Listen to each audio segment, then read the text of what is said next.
Start the live stream early, 7 minutes. Hopefully someone will get some notifications.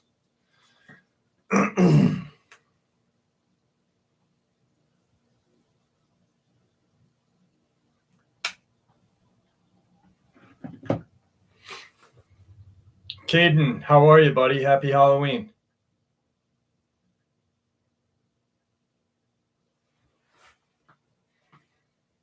Hey, Joe, happy Halloween.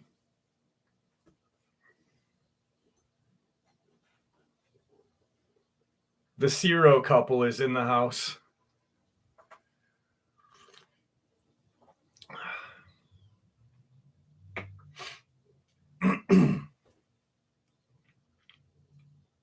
Saying we got 13 people.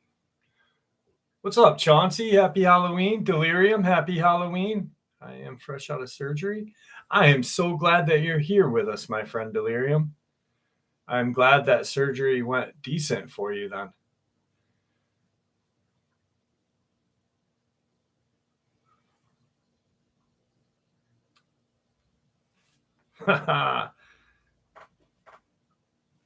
David Thompson, how are you? No candy tonight. No candy tonight, my friend. Applejack's Pop-Tarts. Applejack Pop-Tarts.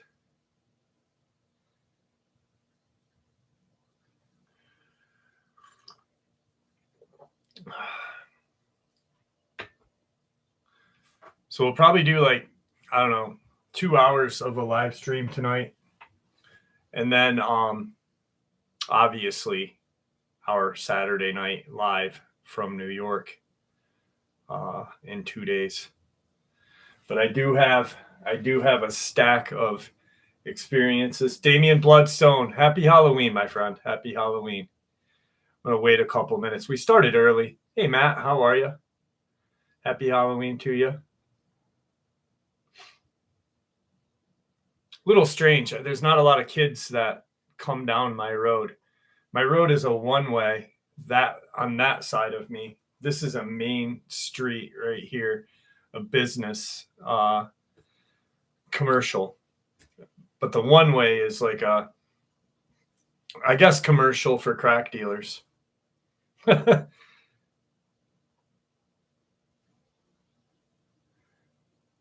Busiest in 2 years. No kidding.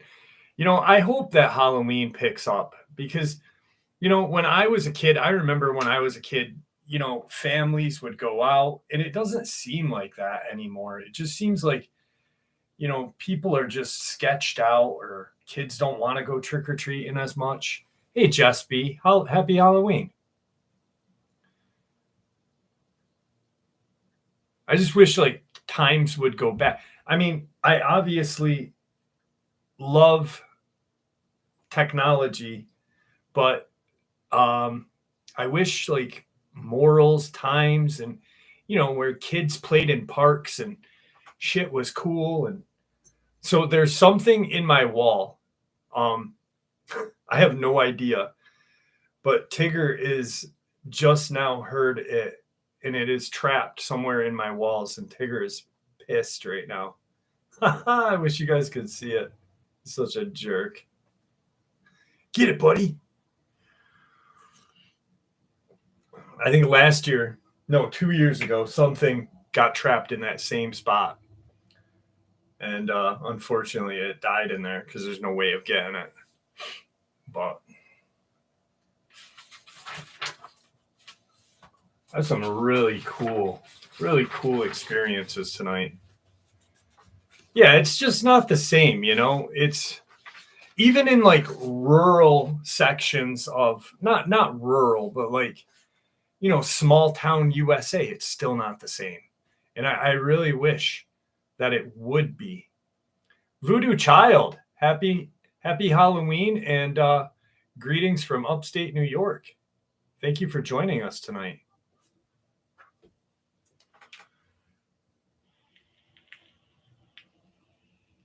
Yeah, Matt, I remember, growing up, hanging out with my friends, laying in a field, not drinking, not smoking, not doing anything, and looking at the sky listening to Yes and Rush and freaking, we were 10, 12 years old, all into UFOs.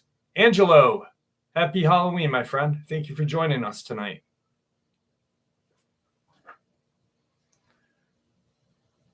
I get it, buddy. Tigger's pissed right now. You should see him. He ain't coming on my lap tonight. Hey, Nicole Clark, how are you? Happy Halloween.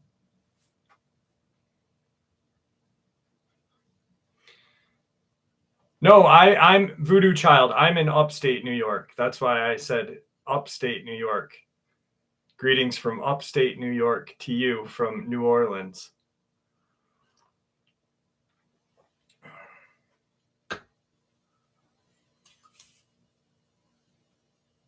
Josie and the Pussycats is in the house tonight. Caden being the only pussycat. Hey, Marianne S., happy Halloween. Ron McBride, happy Halloween, my friend. Thank you for joining us. Sean, how are you? From the UP. DC's in the house. How are you, my friend?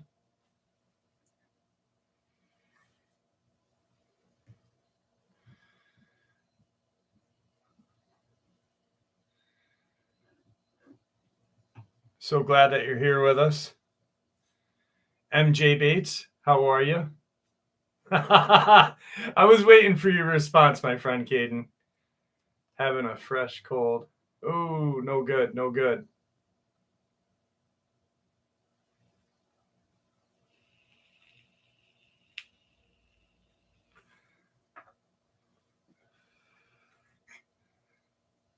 Janie, how are you, dear? Happy Halloween to you. I hope you're doing better.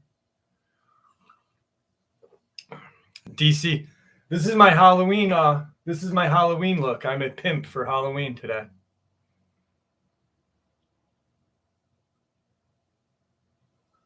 What's up, Robert Sharp? How are you, buddy? No, I just didn't want to throw in a hat, so I just threw some goop in it quick.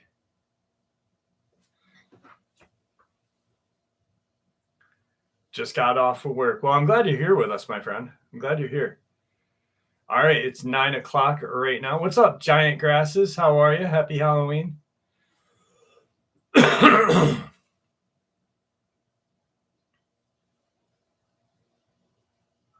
You probably pulled more than your 9 on it, Caden.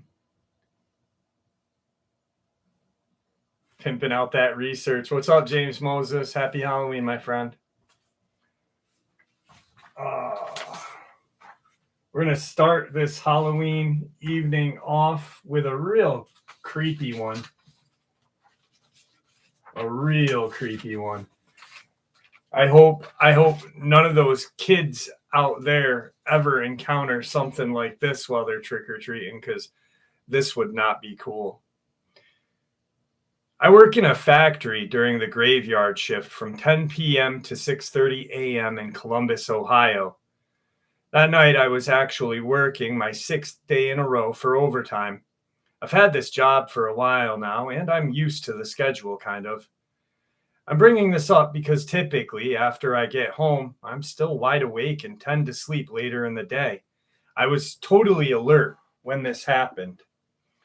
I ended up leaving work early since I completed a lot more orders than usual, and I was on my way home at 4:30 in the morning.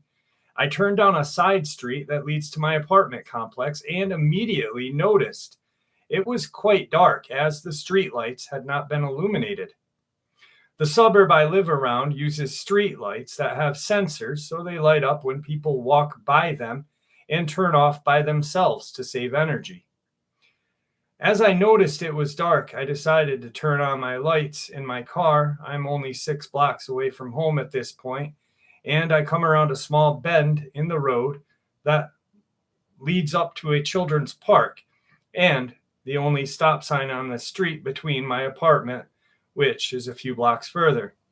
I noticed something in the middle of the road. My first thought was it was some kind of stacked garbage that maybe blew off a curb or something. But as I drove closer, I slowed down and realized that it was a person walking down the street with their back to me. It seemed like an old person.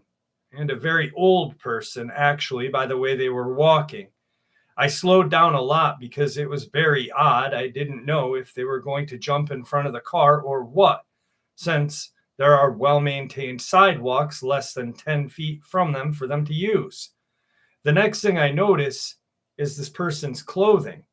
The person was walking slowly, almost waddling, and wearing a hooded jacket with the hood up and their hands inside the front pouch, sweatpants, and what appeared to be soaking wet slippers due to a light rain without socks. This person was about 3 car lengths away from the stop sign, and as I was close enough and getting ready to stop, I was going to ask them if they needed help or something. As soon as I was just about right behind them, adjacent to the person, who I then saw was a very old man with wrinkly and very pale skin, whipped around instantly fast and stared at me. My brights were still on, and I could see how pale his skin was. And then I saw his pitch black eyes. No whites in his eyes, just black. I was immediately filled with terror and almost froze up. But I floored it and sped the last few blocks to my apartment, parked, and sprinted inside, locking all of the doors and windows. The next day, I realized that none of the streetlights were illuminated on my whole street when this happened, even though it was within distance to trigger the sensors. I couldn't sleep at all that day. This happened back in 2017. Flash in the pan, how are you? Shari, what's going on? Matt, how are you, buddy? Happy Halloween to you. 3 Cat Mom, how are you? Nathaniel Nilsson, how are you, my friend? Let me just scroll, see if I missed anybody while I was... Dis, how are you, Dis? Happy Halloween. Randall Kennedy's in the house with us. What's up, Barry, son? How are you, buddy?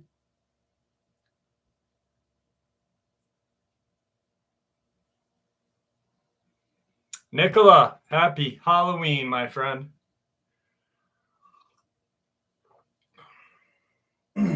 I saw Wilburn commented the other day. I got all excited. I was like, Wilburn! Thanks, MJ. I didn't want to wear a hat tonight, so I just put some goop in it and slicked it back. Pimpin'. Big pimpin'. What's up, K-Man?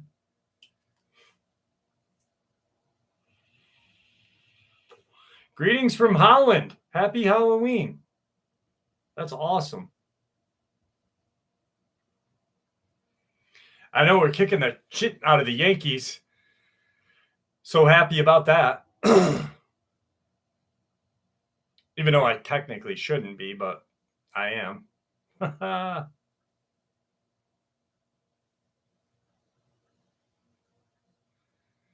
Me versus a horde of zombies. As long as you have the rest of the pussycats with you, Caden, you will be good. I know Josie will be right there to help.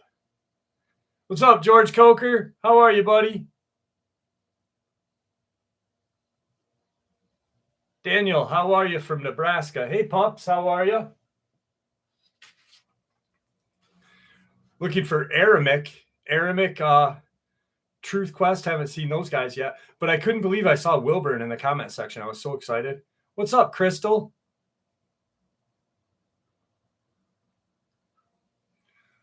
I know, the old slicked look. I'm surprised it stayed like this, actually.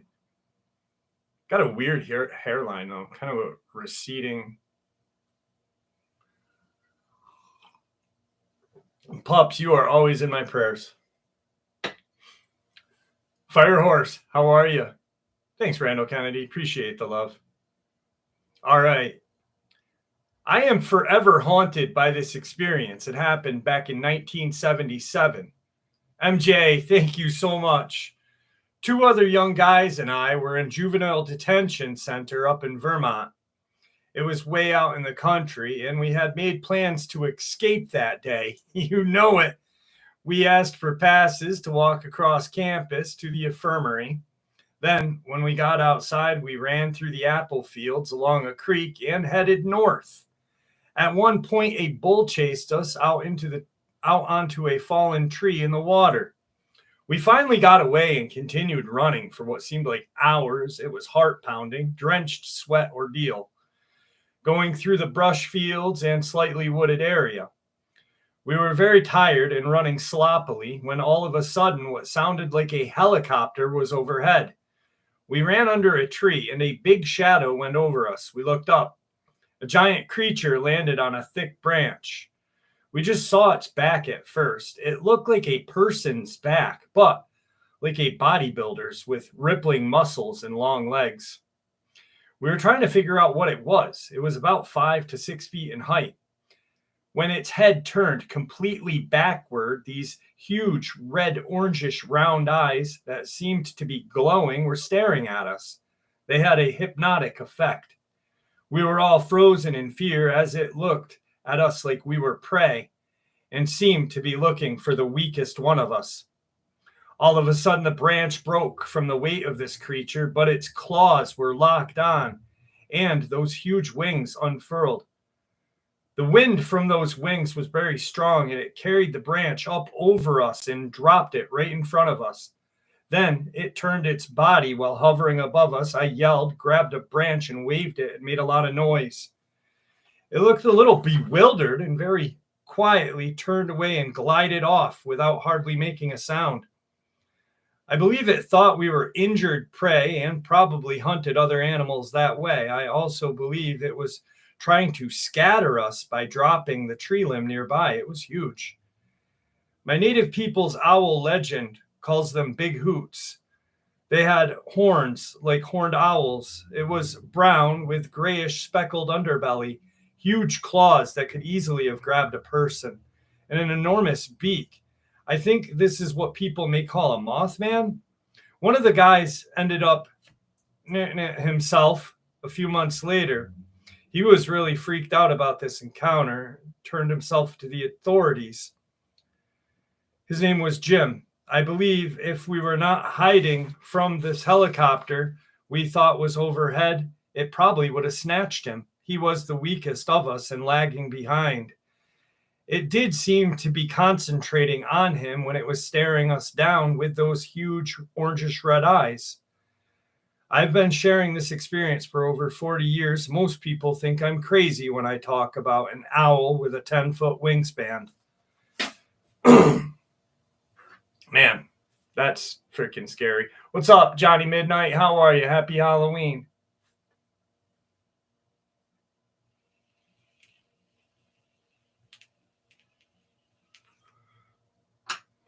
Dude, I literally, when Manscaped came out a while ago, I was like, I just want to do a Manscaped ad. I could come up with like a Dogman fucking ad for it. Even Dogman needs his balls shaved. What's up, Dragbike 900? Happy live stream, brother.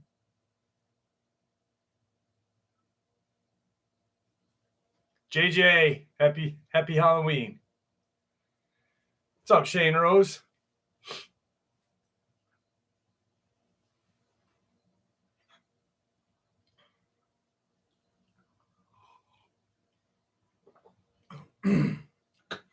Yeah, I mean, the way he described it, it had human-like back, human-like legs, an owl's beak and red eyes.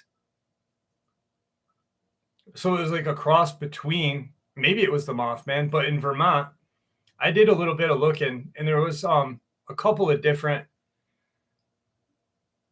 aerial humanoid experiences in Vermont, but from a long time ago.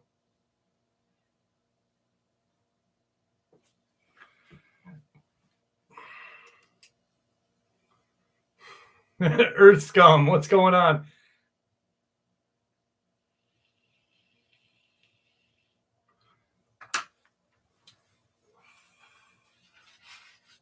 All right, that's... Yeah, I haven't seen Gravity Cheeseburger, Truth Quest, Aramik.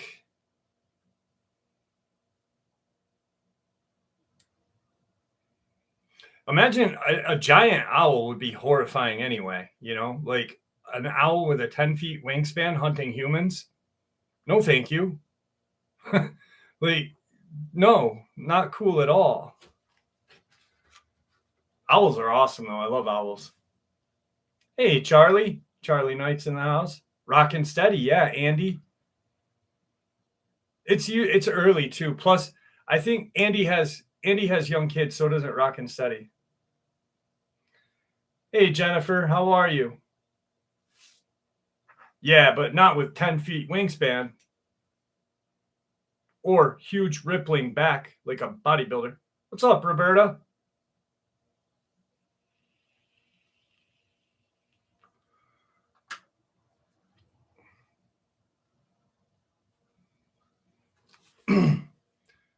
All right.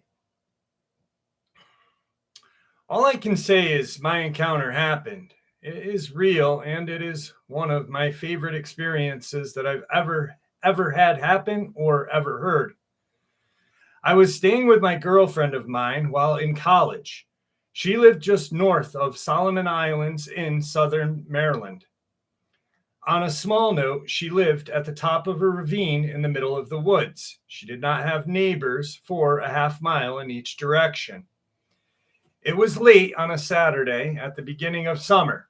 I say late, but it was really early, probably 2:33 a.m. I couldn't sleep, so I decided to go outside and sit on the deck reading and listening to a little bit of music. It was really nice out, so I figured, why not? Her porch/patio was big and had an outside light that shined about 30 feet from the edge of the woods where it stopped, and the night took over. As I sat and enjoyed my book and the music, I began to notice something. You know when you have your headphones on and you can still hear the external sound? Well, I kept hearing rustling. It sounded like leaves rustling, but every time I hit pause and looked, the sound seemed to go away. This went on for 5 or 6 times until I had enough. I knew I heard it. I was not crazy. So I paused the music. As soon as I did, I heard the rustling. I shot up and looked for its origin. Still nothing in sight, but the sound remained. I expected to see a squirrel or a rabbit scurrying, but nothing. And the longer I listened, I realized that it's not only thing nearby, that there are three, all moving in unison, just beyond the light's reach. Again, at first I figured squirrels, rabbits, hell, maybe even a raccoon given the hour. But the next part is what changed my whole perspective. As I stood there staring into this abyss, trying to find the origin of this mild ruckus, an acorn flew past my head. At first, I thought, oh, and fell. Oh, it fell. Nope. They were being thrown from the darkness. My mind is racing. Oh my God, Bigfoot? That is all I could think of. So I started to pick up the acorns and throw them back. That's always wonderful. Trying to escalate the situation. Very smart. And hoping I can catch a glimpse. After about 5 minutes, I grew tired of our game and wanted to test the boundaries. Always brilliant. I started walking off the porch with a spare golf club in my hand from my girlfriend's brother's set and headed for the woods. Now, most people who spend any time in the woods will tell you that there's always sounds in the woods. Nothing, not a frickin' sound. It truly was a deafening silence. No crickets, no breeze, no bugs, zero zip, nada. The only time this happens is when there is a predator nearby. I am experienced hunter and I know most things that could be in these woods. Nothing would make it that quiet. The feeling of dread washed over me when all of the sound left. It was like those moments when time slows down before an accident. But I pushed on because I had come this far. No time to chicken out. I started to move closer to the front of the house, walking up the lane when I was altered to one of the wildest roars I had ever heard. Foxes will make a sound that resembles a woman screaming. This thing was otherworldly. It sounded like a mixture of a human scream coupled with a silverback gorilla roar. Nothing makes that sound. Every hair on my body stood on end. I had never in my life heard something so grotesque and inhuman. The worst part was, it was maybe 30 yards away in the woods. I am sure it was watching my every move. So without turning my back to the woods, I slowly crept back to the house, locking the door behind me. I tried telling my girlfriend, but she thought I was high. It was real. It happened. I just don't know what it was.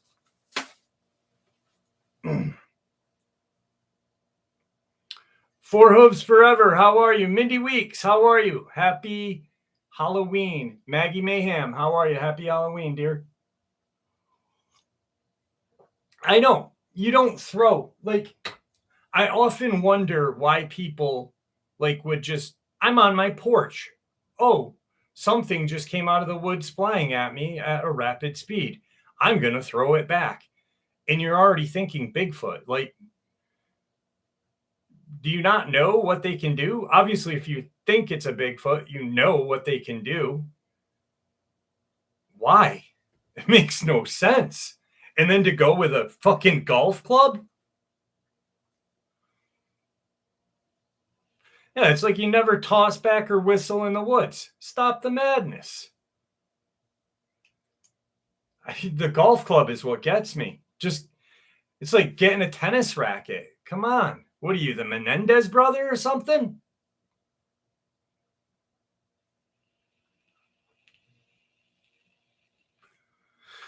Jesus.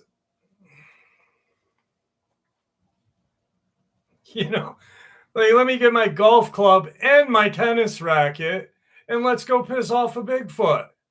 You dipshit.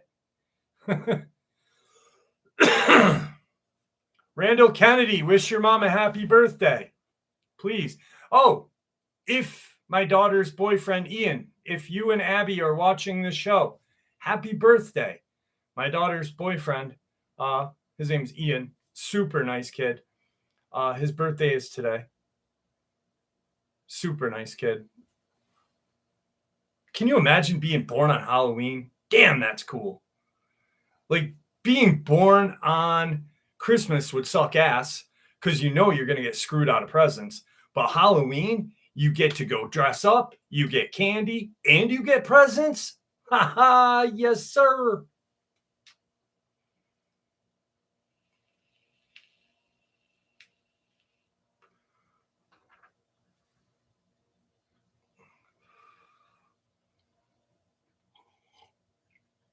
My new Lake George cup. How do you like that, guys? Gotta represent the hometown, right? What's up, Prince? Patrice, how are you? When as a Dogman got paid $20 last year for best Patrice, $20 is $20, right? Hell yeah. I can't do the $20 is $20 thing. Not for a little bit. I don't want to scare a little kid. Or some kid walks by and I get fucking arrested for making lewd comments or something.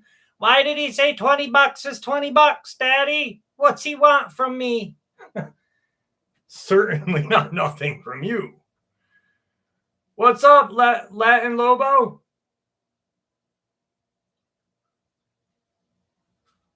Drinking a pina colada. If you like pina colada in the pouring rain.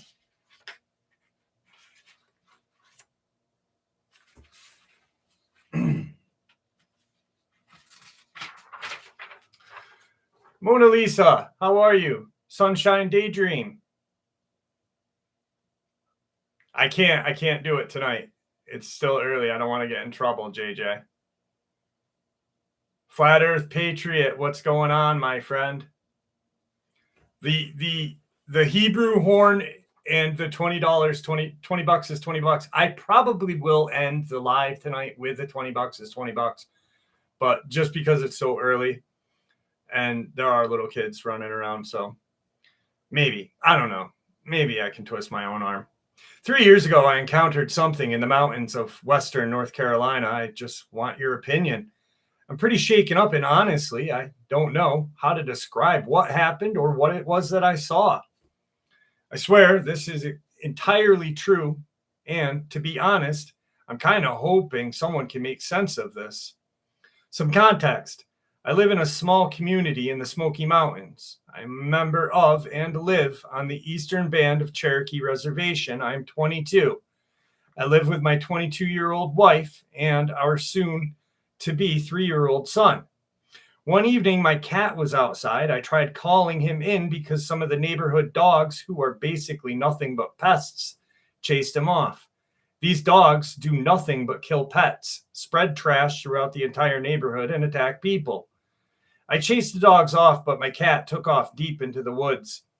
We recently lost our other cat to these dogs, so now I'm worried they will be back to get a hold of this one. I know my way around the woods, so I grab my machete, flashlight, and head right into the woods. Nothing really happens until I hear those dogs further in chasing something. I run toward it, worried I am about to find them ripping apart my cat.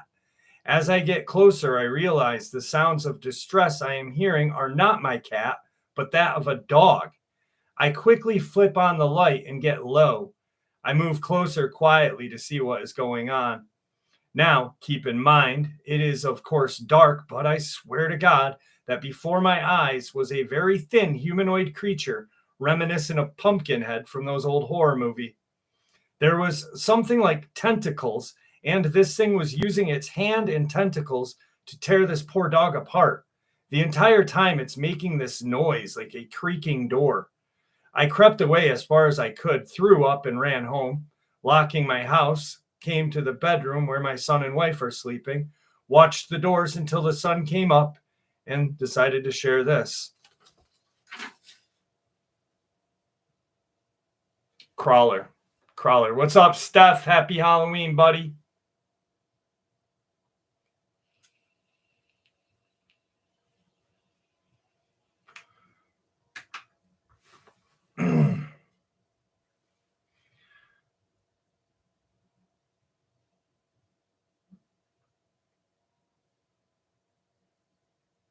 Yeah, definitely a crawler. I mean, in my eyes. But tentacles, maybe because the arms were so long is what they thought were tentacles. You know what I mean? I can't tonight, pups. On Saturday's live stream, it's too early to do anything kind of like that tonight.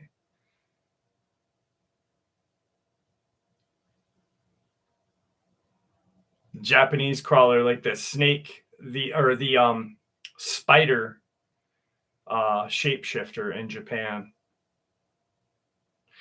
Dude, that does not sound like a small fucking critter that is in my wall. It sounds large.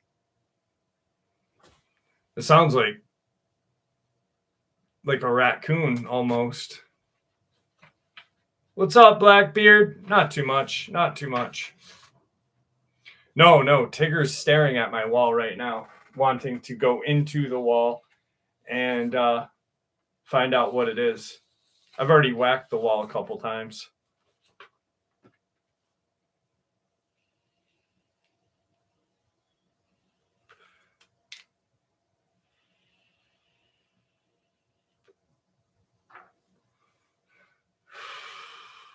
Cannot believe it's almost Saturday already. This freaking week has gone by quick. And it's crazy because earlier today I was like, I was kind of burnt out. And I'm like, am I going to do the live stream? I'm like, I already said I was going to do it. But I just burnt myself out. Yeah, they have, DC. You're absolutely right. This year has gone by rather quickly. It just seems like the other day, I was thinking about this. My dad got hospitalized November 21st last year. And for 7 months of last year and part of this year, it was just I was in and out of I didn't even recall days, months, whatever.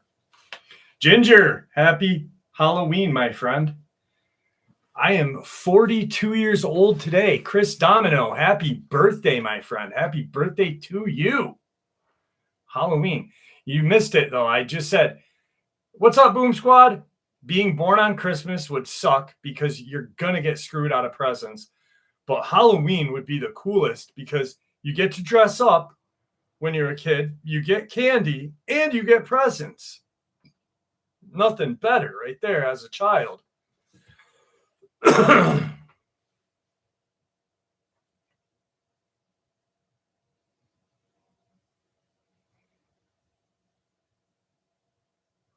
My birthday is 7/11.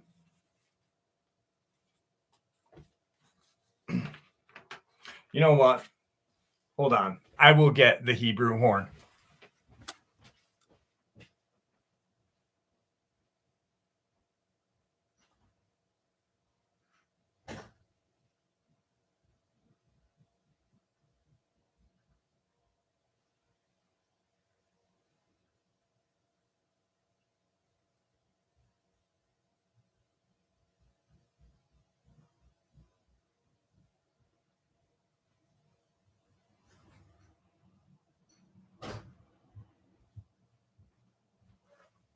I'm coming. It just isn't a live stream without it, is it? We got to do it.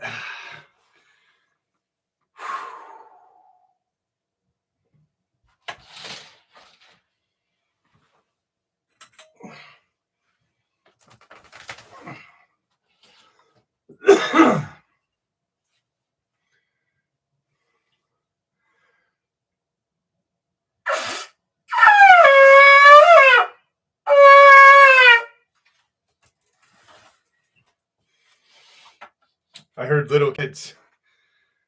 They're yelling now. They're like, Daddy, what the fuck was that? It's gonna get my booter.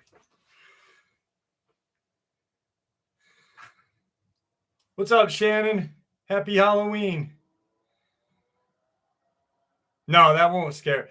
They're just like this. They're probably like...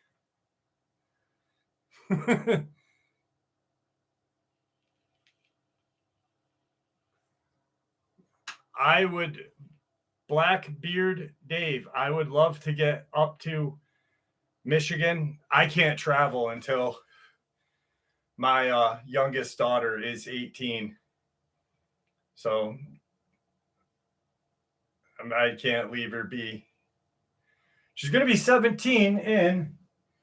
My Isabel will be 17 on November 15th. I cannot believe that she's going to be 17. Amazing. Keith, how are you, buddy? How you feeling? I hope you're doing well.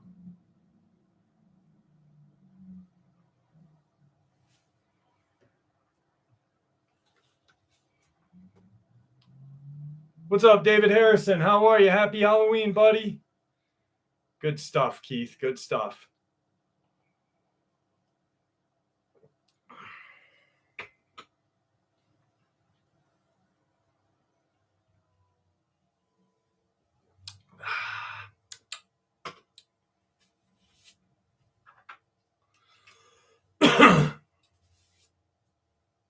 No, I don't. She's not going on a road trip with Dad.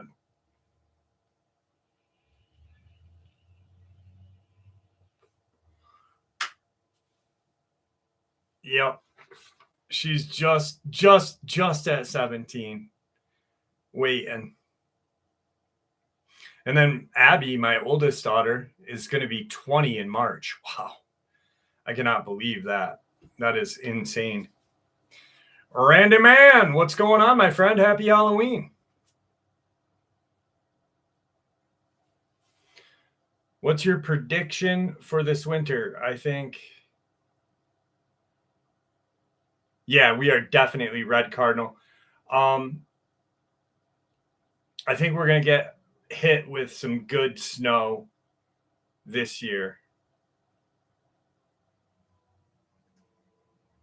Oh, that's awesome. March 1st. Abby was born on March 1st. I called Belle's nickname is Belly Button. Wait, you got 4 inches of snow last night, Steph? No kidding. Damn it. Stop moving in my wall. I'm going to have issues. I'm going to start shooting my wall with a BB gun. Might be 21 on March 6th. No kidding.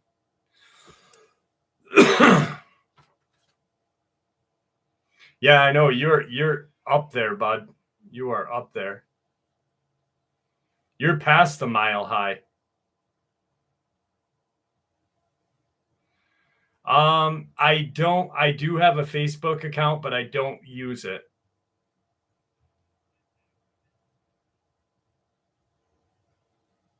It's the Halloween man coming to get your candy. I hope not, Robert. It's too small to be a crawler, though. Too big to be a mouse, too small to be a crawler. It's probably a squirrel, which is going to bother me. Firehorse, have a good night. Happy Halloween. Lunatic Fringe, I know that you're out there.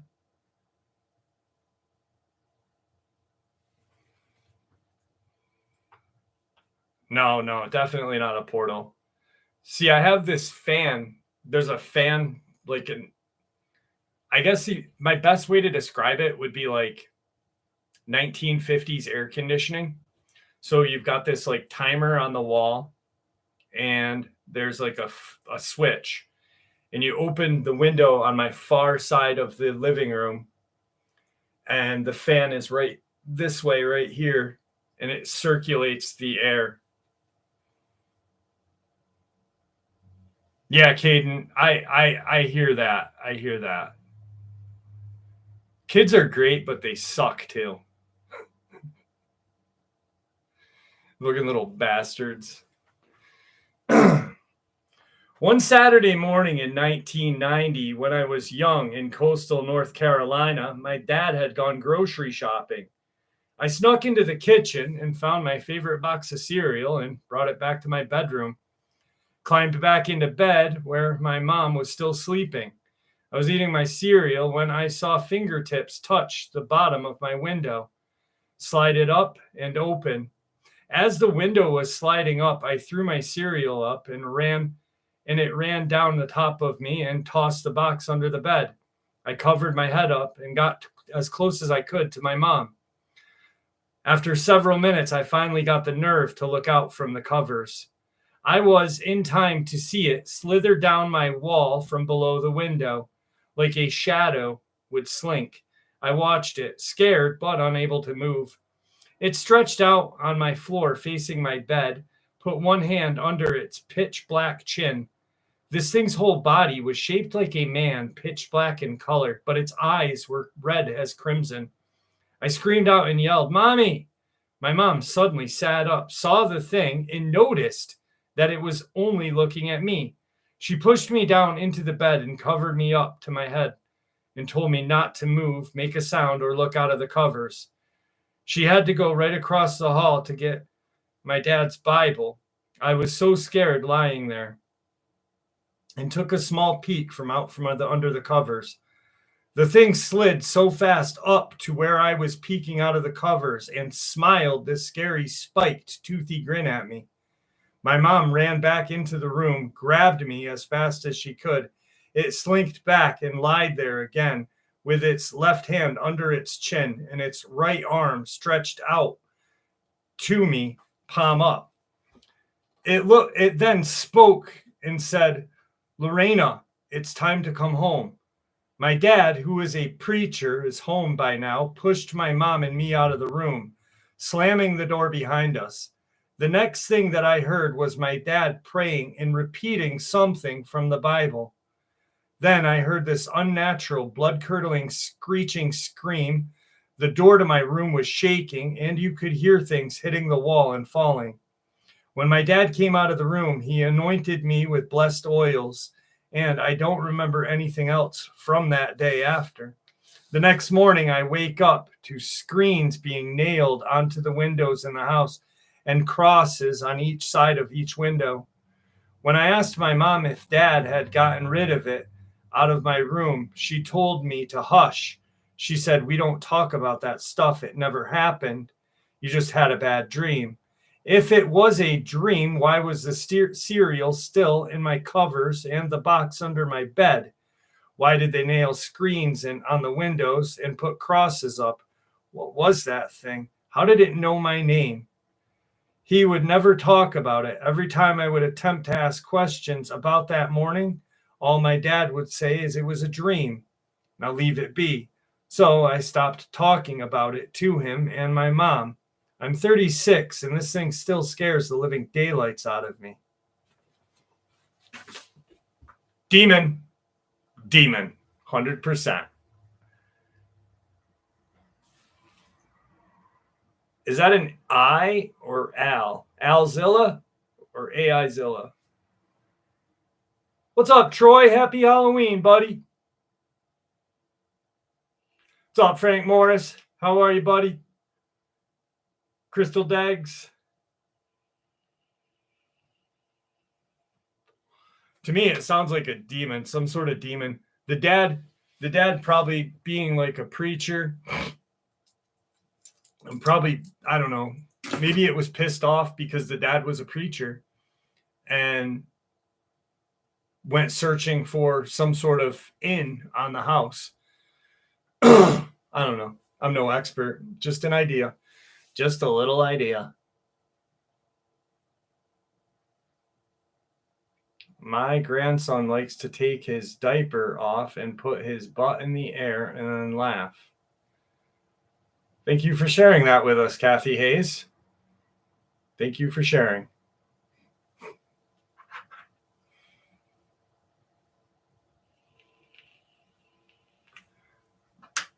What's up, Jay Cortez? How are you, buddy?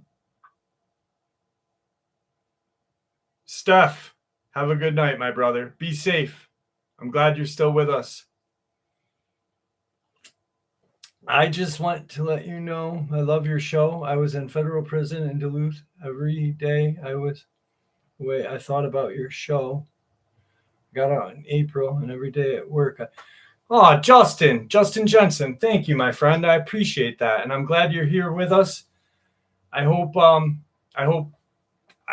everything stays good with your life, and I hope that you're able to keep your freedom, because there is nothing worse than getting our freedom taken away. Glad that you're here with us.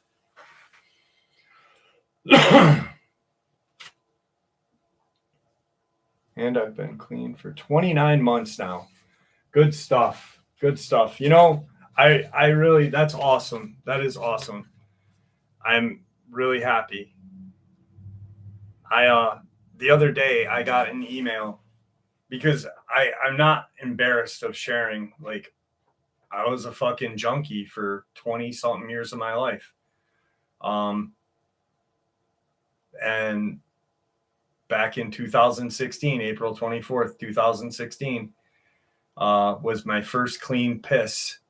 I wasn't mandated or anything, but it was just time. I was sick and tired of being beat up, and not beat up physically, but I was sick, you know. I had a terminal illness. I was fucking 130 pounds, if that. And but this guy reached out to me the other day, sent me an email and said, you know, that he's sober for a couple months now, and the channel helps him stay sober. And I was like, that's awesome. It's weird though, you know, because like, I don't know, it's just weird. It's cool. Adam Condon, how are you, brother?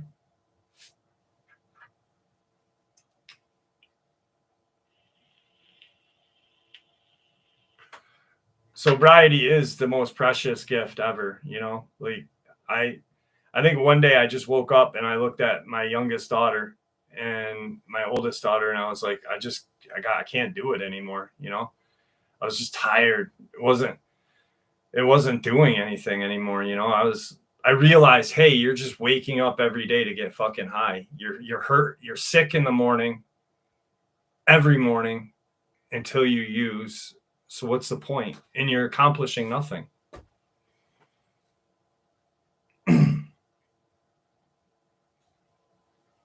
Anyway, couple years ago, I volunteered to help out at a storeway out of my itinerary. Excuse me. A couple of years ago, I volunteered to help out at a store way out of my itinerary. Oh, I usually commuted from Hartford, Connecticut area to Springfield, Mass to work, but a store in our chain needed help, and I felt like an adventure away from my mom. The store was a lot further than anticipated, and after a blah day, I set out for home. Problem was, it was October, and the sun was gone by 8 p.m. A full moon to boot, and the road home runs by an old state forest with very little illumination for drivers. I generally do not like driving at night.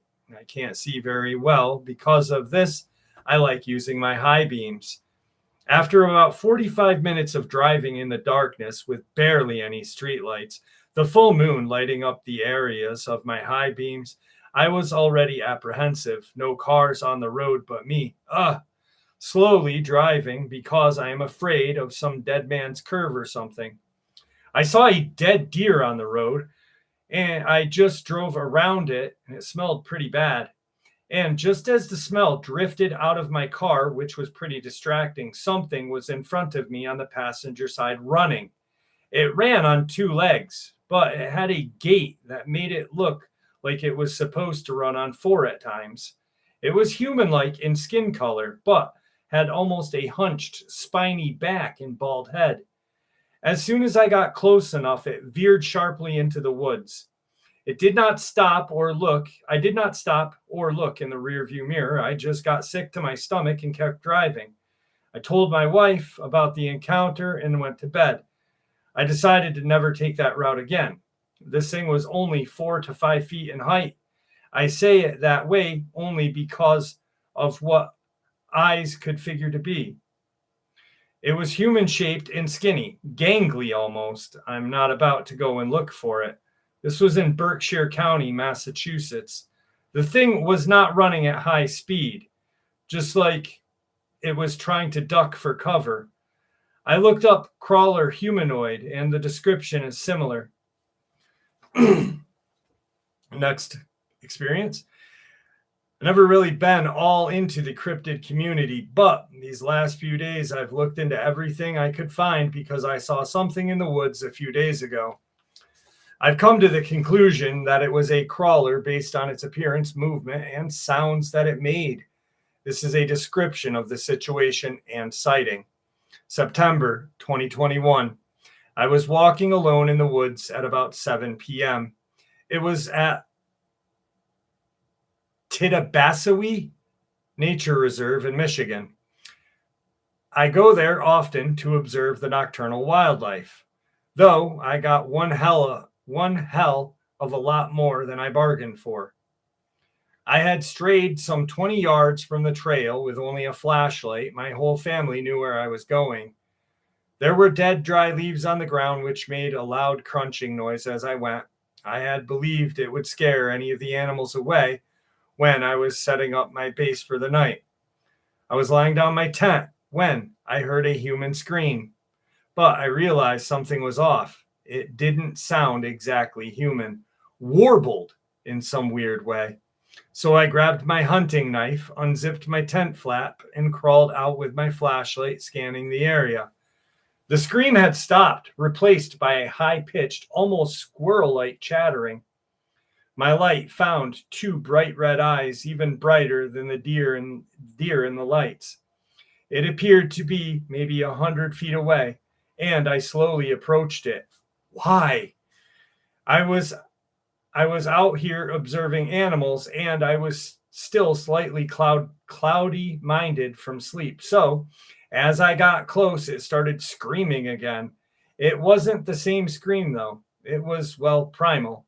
I stopped, but the creature came towards me into the beam of light, moving like a spider. Oh!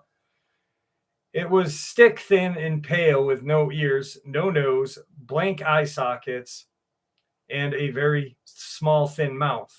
It seemed to be about 8 feet in height, but like I said, it was moving like a spider, so hard to tell.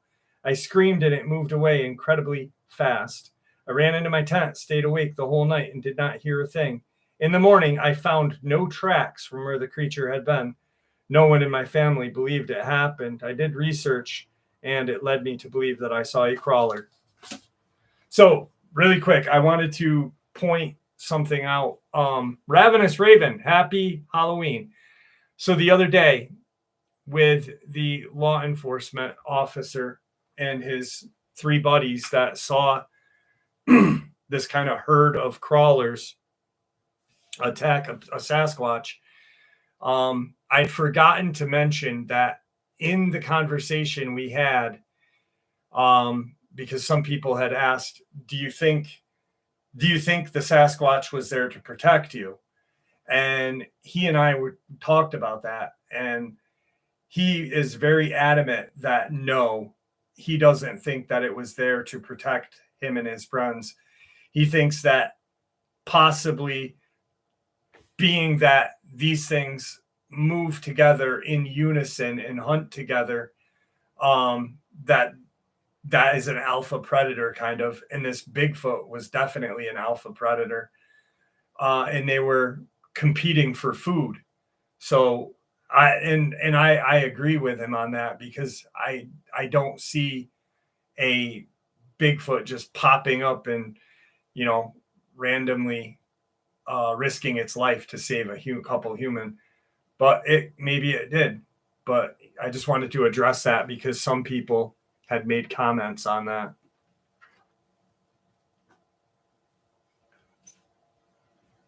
What the fuck? Stop moving!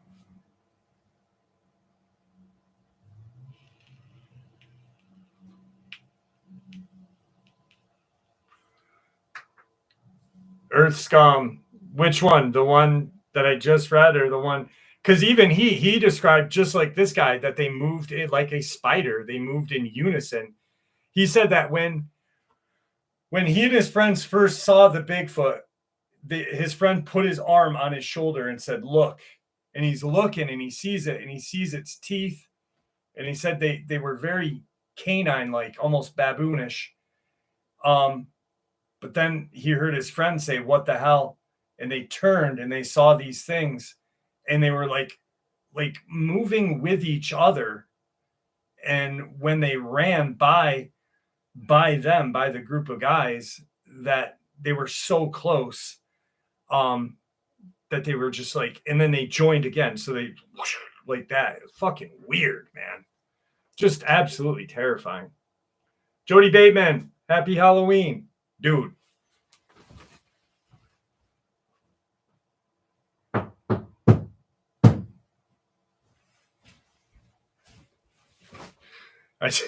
The thing better not chew a fucking wire in my wall. Maybe it will. And it'll just go.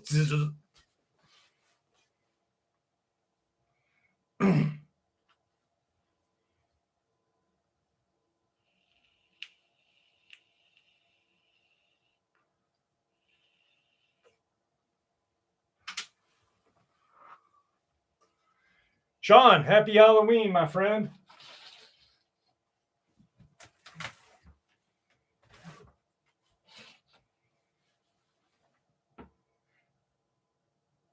What about this? What about?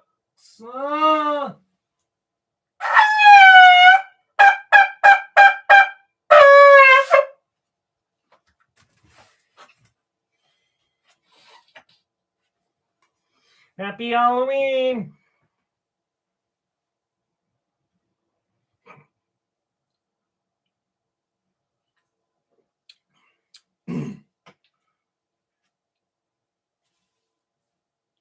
No, I have no neighbors. Flash in the pan.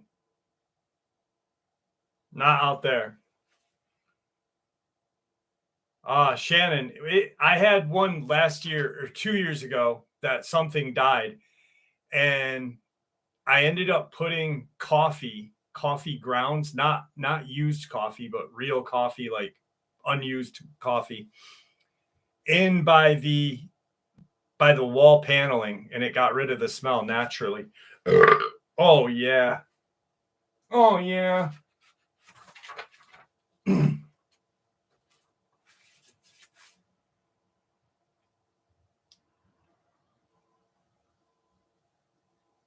Thank you, complete system failure. Happy birthday or happy Halloween to you.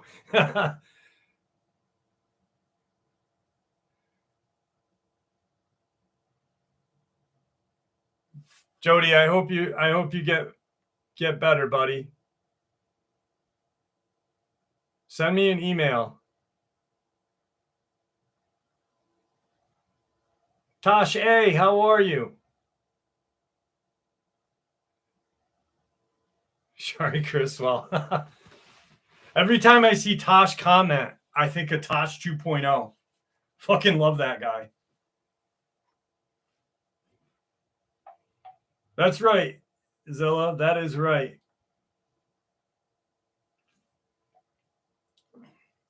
Jody, send me an email, will you, buddy? Zilla, thank you, my friend. I'm off work, but wanted to stop in with Halloween horror blessings. Aw, thank you. I'm glad that you're here with us.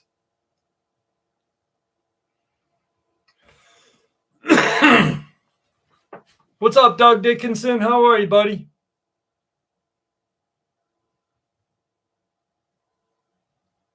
Did anyone dress up for Halloween today? That sounds good, Jody. Sounds good. Please do. Why are you yelling at me, Jody? Why are you yelling at me? Just kidding. I only said it because it's in caps. I'm about to head up. Boom Squad. Have a good night, brother. Be safe, all right? I was a zombie.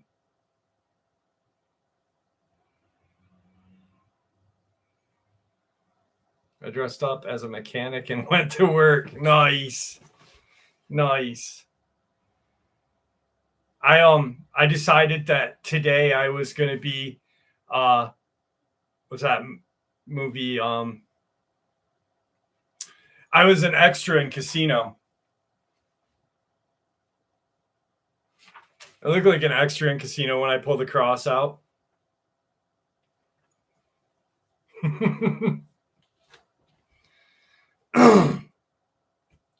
Yeah, we're supposed to get rain here around 2 in the morning, I believe, Shari.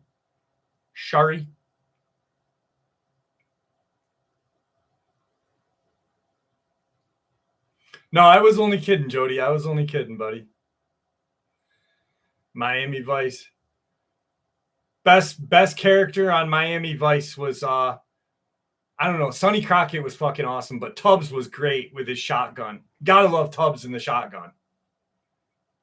Every kid that was of the Caucasian race wanted to be Sonny Crockett in 1989, though.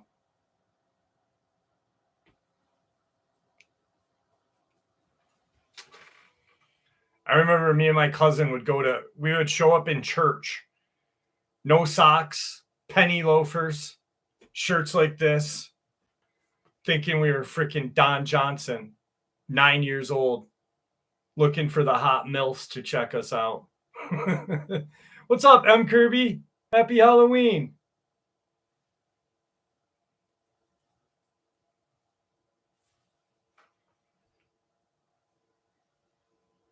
Egon Spangler. Nice.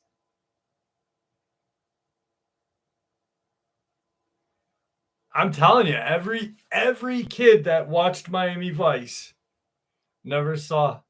My mom watched Dallas. Oh no, I'm sorry, Lunatic Fringe. You got screwed on that one because Miami Vice blew away Dallas. My mom watched Dallas too. I hated that show. Well, there's another one too. There's some other one.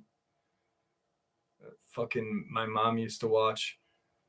Remember Romancing the Stone? Anyone remember that? Like, what was it, like a telemovie or whatever they called? Romancing the Stone. Not late, George. Not late. Knots Landing. Yeah, Dynasty. That's what it was. Dynasty. Thank you. Romancing the Stone was awesome. Danny DeVito, Kathleen Turner, and Michael Douglas. Kurt Douglas.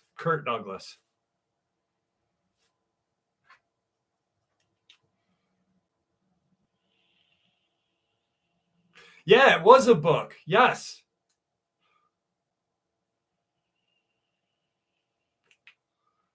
Fantasy Island. Yeah, Andy Warhol was on Fantasy Island. Do you guys remember that? Andy Warhol. I got my Warhol glasses on today. The plane, boss. The plane. Yes. My grandfather went to school with Kirk Douglas. His last name wasn't Douglas. It was in Amsterdam, New York. Kirk Douglas was raised in Amsterdam, New York. Yep.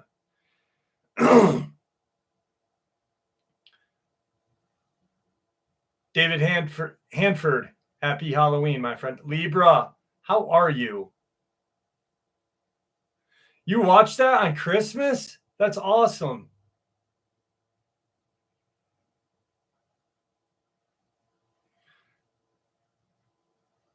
Some guy said, happy Sam Hain today to me. And I was like, Samhain, you mean? Samhain? You monkey?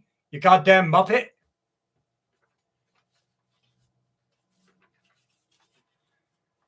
He was 127? Are you kidding me? Flash in the pan? That's awesome. I'm very well, Libra. I didn't get your email until after the show stopped, by the way, after last Saturday. So I apologize. Happy Sam Hain. I'm like, get away from me. And then he argued with me. He goes, it's not spelled that way. I'm like, dude, it's Druid, you Muppet. Damn it. I was too old for Are You Afraid of the Dark? I would have been creepy watching that show. No, I'm just kidding. I remember the show.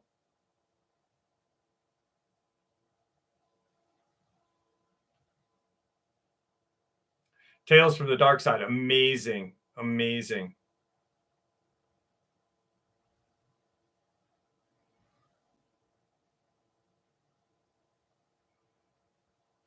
The Crypt Keeper. I love the Crypt Keeper. Moonlighting. Yes, yes, yes, yes. What the hell did I walk into? Just saying. With an extra in casino. Happy Halloween, Jay Carey. What was that? The original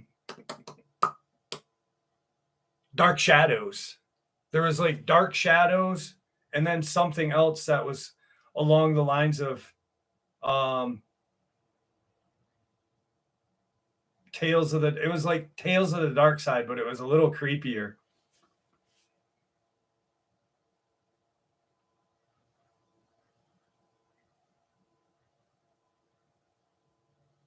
Where I have not seen Aramik tonight once. I have not seen Truth Quest at all either. I'm a little worried about those guys. Is it I hated Planet of the Apes. Planet of the Apes sucked. Libra poet. Hello. Hello, Libra.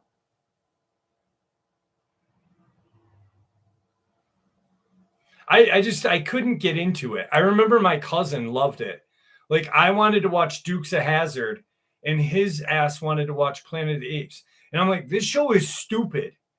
This is like a bunch of monkeys talking and they look like humans. Like it's dumb. I want to watch Dukes of Hazzard. I vaguely remember Night Stalker, Jody.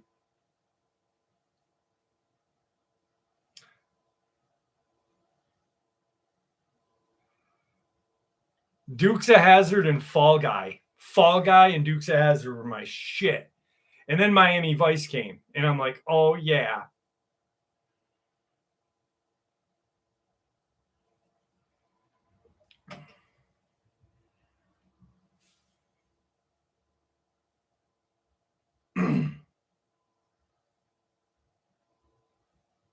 Midsummer. Yeah, it's it's that weird kind of like culty movie, right, Justin? I think if I'm vaguely, I think M. Night Shyamalan did it. Yeah.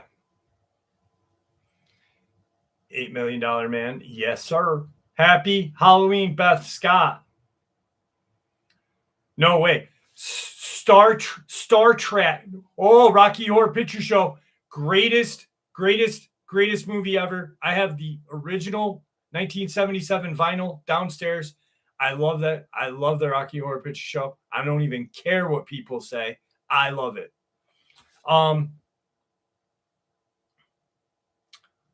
I didn't like Star Trek. I loved Battlestar Galactica. Battlestar Galactica. Dude, Rocky Horror Picture Show. I mean, you either like it or you don't, right? You either like it or you don't. And if you like it, it's just like it's life-changing for you. It's like one of those movies that stick with you, like Clockwork Orange, you know? It's just like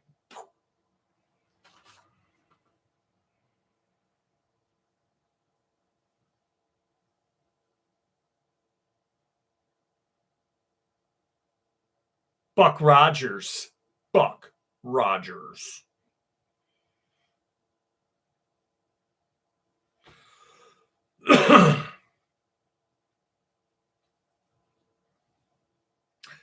I had this encounter when I was in my early teens, back in a time when I believed in werewolves.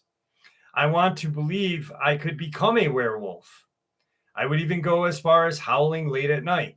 I'm saying all of this because I'm not sure if it is somehow related to my encounter, but what I experienced, I have no explanation for. One night, I'm sitting outside on the porch. We lived out in the country, so I would stare.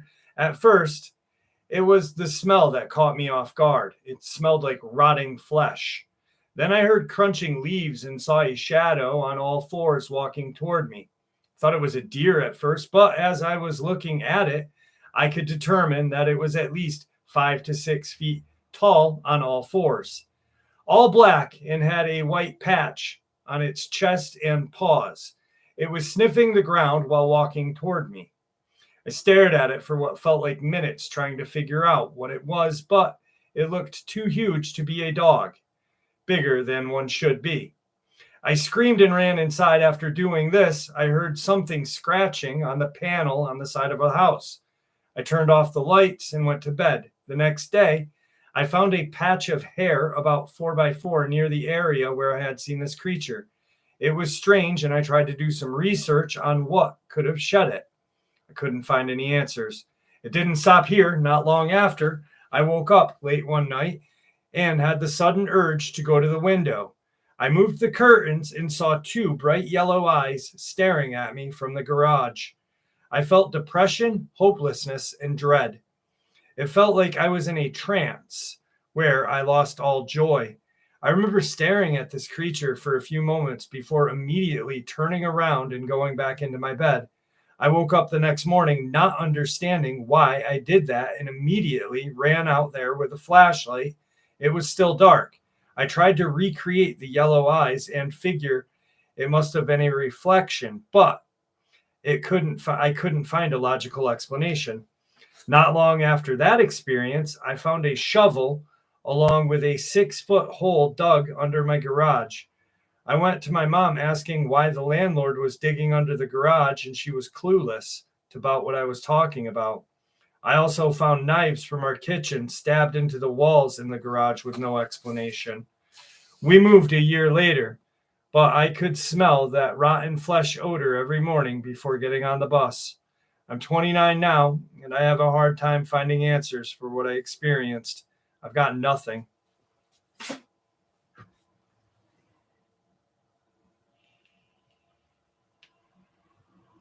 Thank you, Patrick Sullivan, and happy Halloween to you. Benny Hill, Diana Taylor Marr. Benny Hill, great show. Hee haw, hee haw, hee haw. Fucking hee haw was great. I don't know why I loved it, but I did. I was a little dork boy.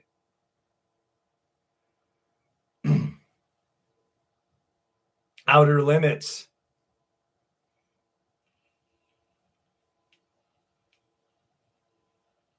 What's up, James Kaufman? Happy Halloween, buddy.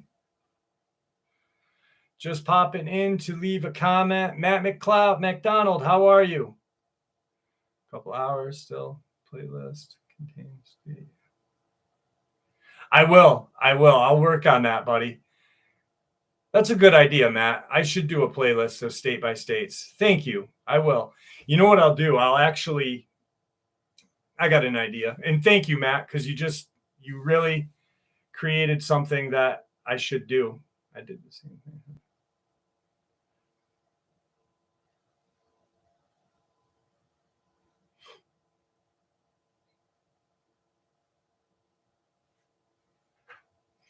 Your adopted dad sang on Hee Haw? That's awesome, Josie. Neck, what's going on? Happy Halloween. Good old Shackle Neck. I didn't watch Green Acres. I remember, I think I saw it once. No,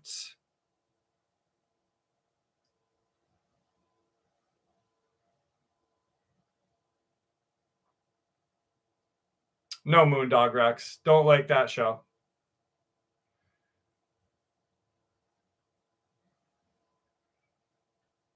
Happy 38-year wedding anniversary to you, Neck. Happy 38, brother.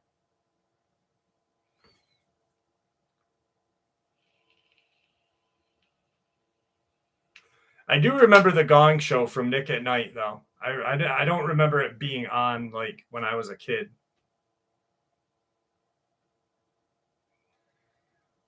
By a beach back in New York where I used to live. Where was that, Ravenous Raven? It's my 18th wedding anniversary as well. Happy anniversary to you. That's awesome. Congratulations. I myself enjoy being single. I don't need someone telling me what to do. No, I'm just kidding. Braddock's Bay. What is that, down in the Hampton area? Or on the other side of the state, like on Lake, what would that be? Lake Ontario? No, by Thousand Islands? Lake Ontario. Yep. Okay.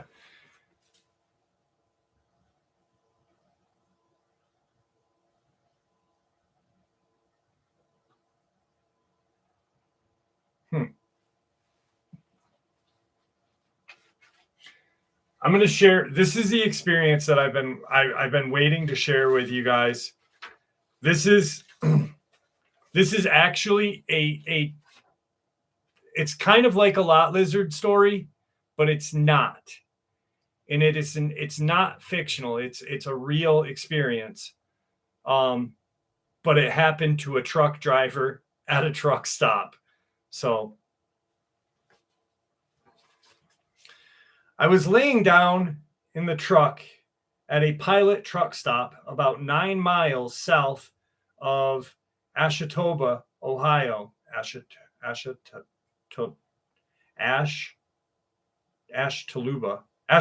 sorry. South of Ashtabula, Ohio, on March 10th, 2018 at 1 p.m. I always cover my windows to keep all the lights out and lock the doors. I had backed in, so the front of the truck was facing the storefront. Typically, I'm out by 11:30 p.m., but I kept getting a ringing sound in my right ear and was having trouble with my knee, previous injury, unrelated. The last thing I remember is starting the truck at around 12:30 a.m. to let it heat up and run.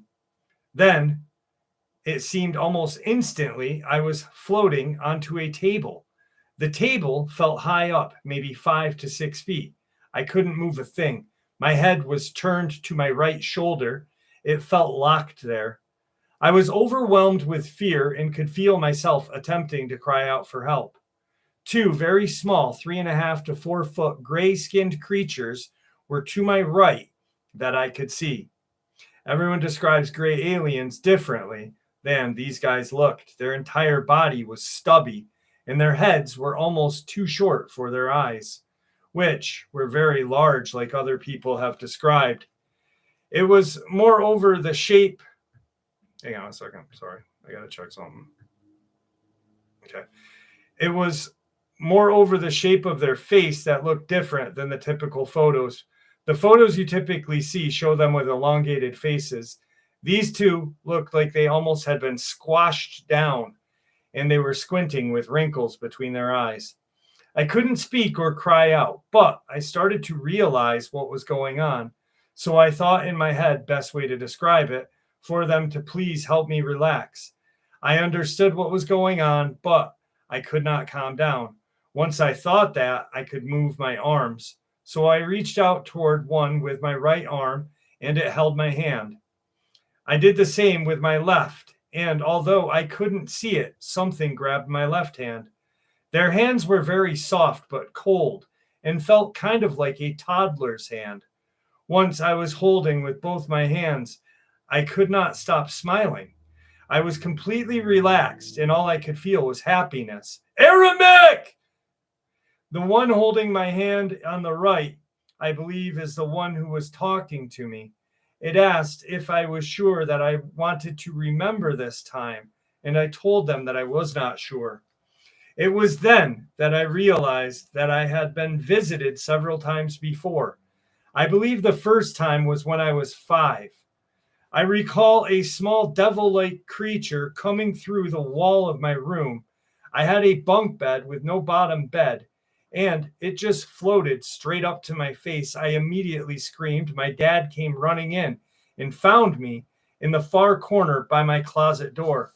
Being a kid, I told him the devil came to me. Now that I'm older, I realize that it was not a devil. It was one of those creatures. The next incident wasn't until I was 9 or 10 years old. As I was going upstairs to bed, I stopped at the landing. Outside of the window, there was a saucer-shaped disc, silver in color, with large orange dome on top of it. I thought that I had immediately gone downstairs to get my dad, but when I went to go get him to tell him what happened, he asked what I was doing still up. Apparently, I had been upstairs for almost an hour. I thought it was only a matter of seconds. After telling my dad what happened, he grabbed our old VCR camcorder, went upstairs with me, and videotaped this craft, which was still hovering outside of the window. After 10 to 15 seconds, it shot off and was gone. My dad went downstairs and called Airborne Express, which is the local DHL type company that was in business at the time. He reported the incident to them as well as the Wright-Patterson Air Force Base. No one reported seeing it.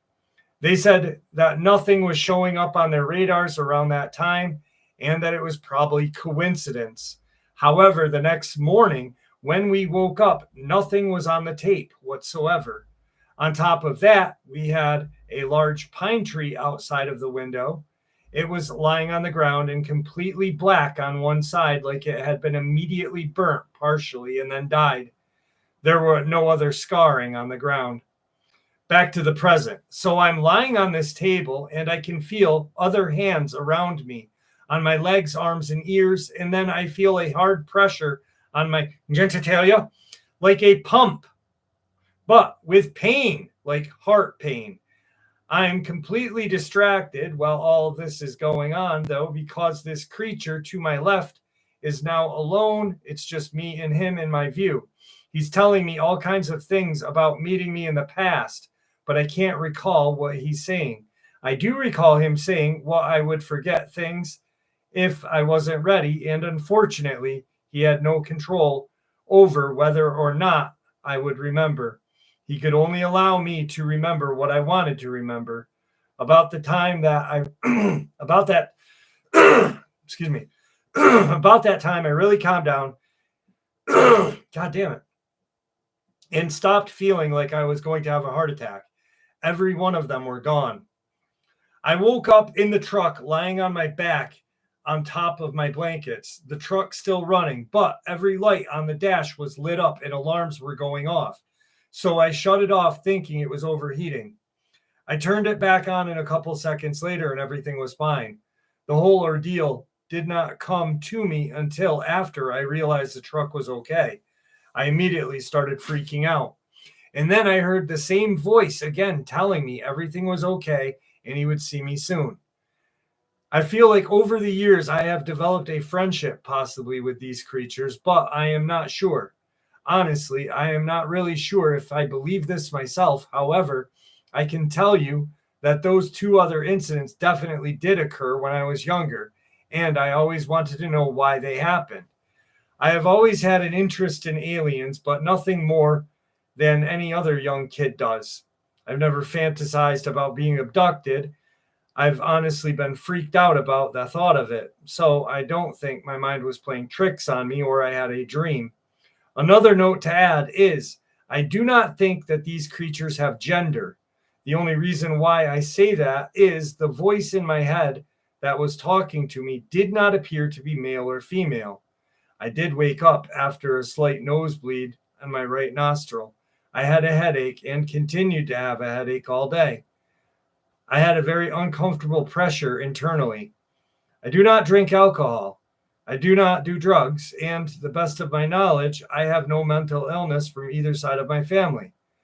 I have never been a sleepwalker, and I don't tend to have very many nightmares. I wish I could remember more of what happened, although I would definitely be terrified. I just lost my spot. Sorry. Sleepwalker. Terrified if this occurs again. I hope that I can be more open to it when it does. I know they will be back because I recall the creature saying he would see me again. The beginning of the encounter was very intrusive and it felt embarrassing. They seem to just do what they need to do and then comfort me. I will say that I agree with others about the whole pure love feeling. I definitely felt as though it possibly genuinely cared for me. I'm not entirely sure that it did, but it was a comforting feeling. One other thing I do recall it asking me was if I remember them fixing me when I ruined my ability to reproduce. I did not answer, and that I'm aware of, but I think I know what they were talking about. When I was deployed in Iraq, we would restart the radars standing in range of them.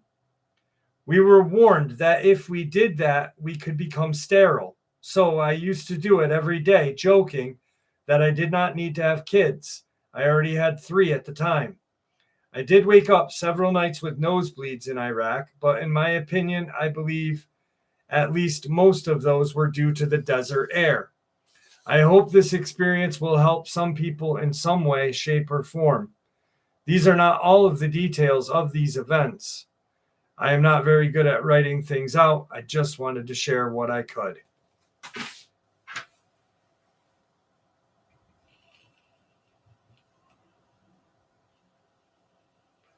Zero kids knocking. Yeah, I had no kids either. I had a bunch of kids yelling. Aramek, happy Halloween, buddy. I'm glad that you're here with us.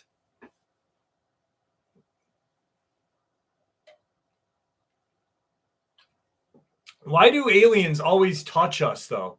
Like, what the fuck is up with that? 59th, happy Halloween. Clint, happy Halloween.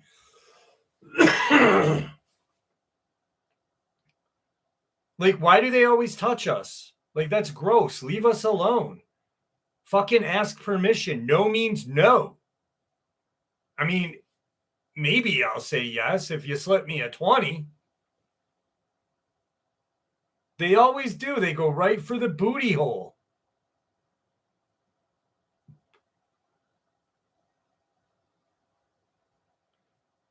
Matt McDonald, have a great night. Thank you for joining us, my friend. Appreciate it. Mad Dog, what's going on? Happy Halloween. Make me laugh. Well, they do bad stuff to us. You know? They're always about the butthole. I don't know why.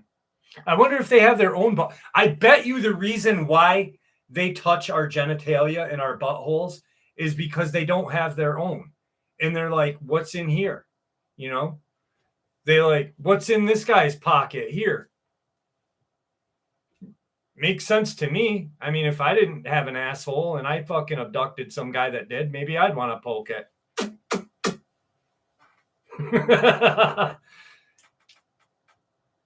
You know, like, what's up with them? They're little perverts. Until one day, freaking Dirk Diggler of the alien world fucking puts us up in the stirrups and fucking has its way with us. No! No!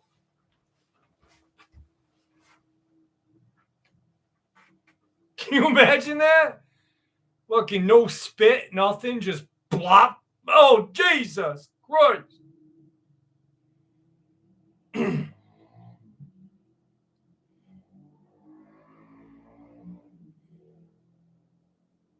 need to pull my hair.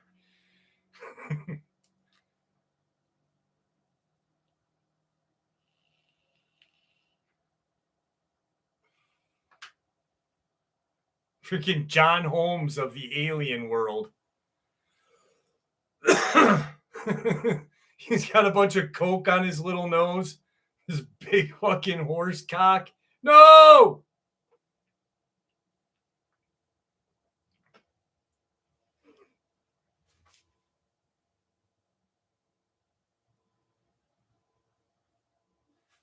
I just passed my 39th birthday.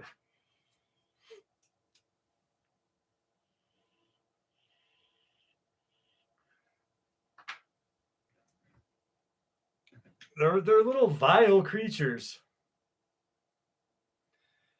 And they're probably like that because the reptilians probably do bad stuff to them too.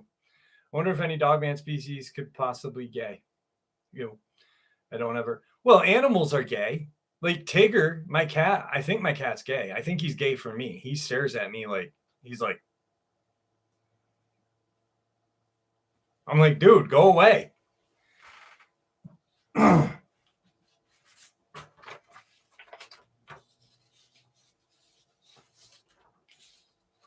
Animals are weird.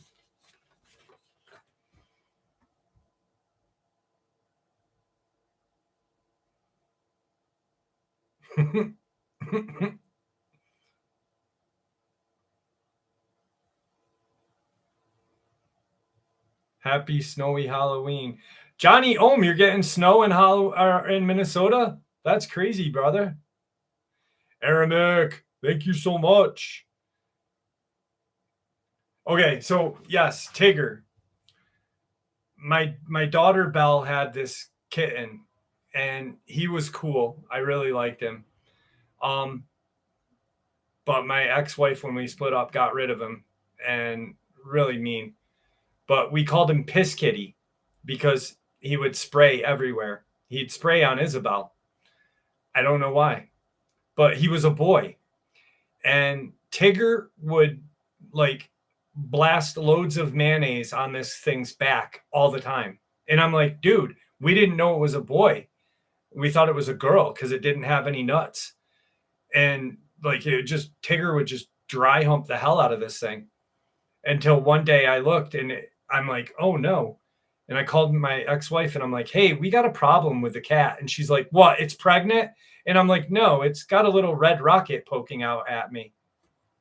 So yes, cats can be gay. Well, my cat. And there's nothing wrong with that. I support him. He has my support. He knows daddy loves him. I'm like, it's okay, buddy. The fuck?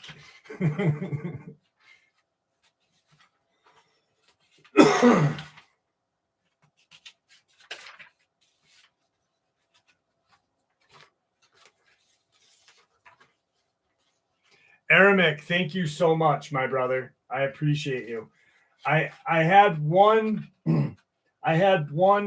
Mothman experience that I did already. I'm trying to see if I have one buried in here somewhere.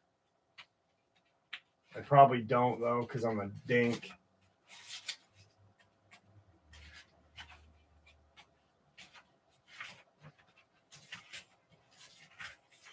I don't. I'm sorry, Aramic. But this next experience goes out to Aramic. Aramic is the biggest member making subscriber ever. He makes more members than anyone else. So thank you, Aramic. This one goes out to you. This is a rather short encounter because I was riding in a car and basically saw it and rode past it. I've been past this site hundreds of times since then, but have never gotten out and walked around the area. Maybe I should. This encounter changed my life. When I hear encounters about others, I never discount them. Why? Because I know what I saw, and who am I to question someone else's experience? Sure, there are a lot of made-up stories and creepypastas out there, but I strive to find credible-sounding accounts. It was the evening of July 1992, and my family and I were coming back from Chesapeake Beach, Maryland, after dinner with my brother, mom, and dad. I was 16 years old and in the back right passenger seat chilling with my brother. Riding along, I'm just looking out the window, and there's this little road that merges onto the main road on the left. So as we merge, we pick up a little speed. We are going maybe 25, 30 miles an hour. And you have to cross this little bridge, and it's really bumpy, so we slowed to even maybe 20. Once we did that, I looked up ahead, and about 75 yards ahead, I saw something standing on the wood edge off to the right. But it was exactly at the edge of the woods. It had both arms on a tree just standing there, meaning its right arm was on a tree about shoulder height, and its left arm was on another tree about shoulder height. So its arms were basically spread out with its hands on the trees. It was maybe 7 feet tall, could have been taller. It had a wolf-like face, only larger than a dire wolf in the Game of Thrones. It had very broad shoulders with very muscular arms. It seemed to have a barrel-shaped chest, narrowed the rest of the way down to its abdomen area. It was very dark brown, and its hair was medium length. Buddy, I didn't get a great look at its legs, because it locked eyes with me.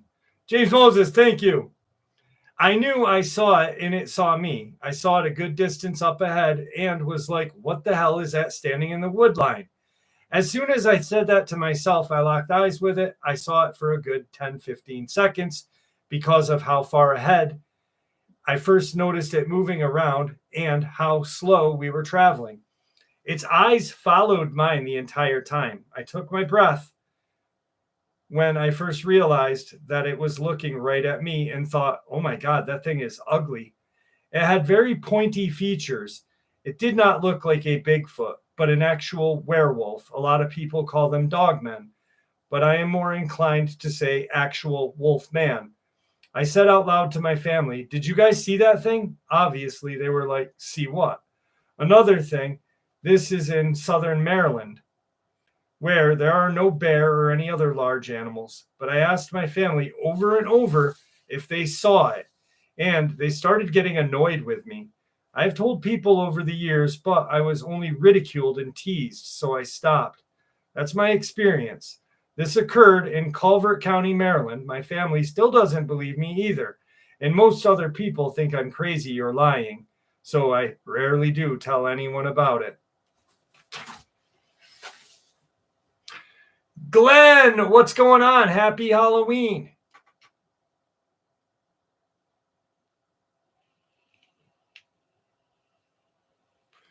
What about the shadow creature? I don't know what that means. Can you elaborate on your question, Shannon? Come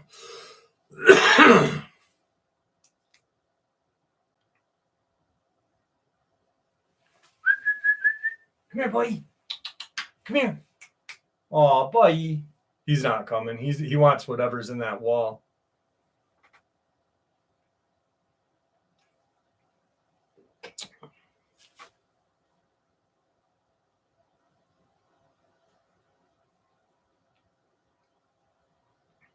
Pam, happy Halloween to you.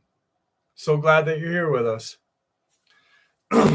Lucas Williams, what's going on?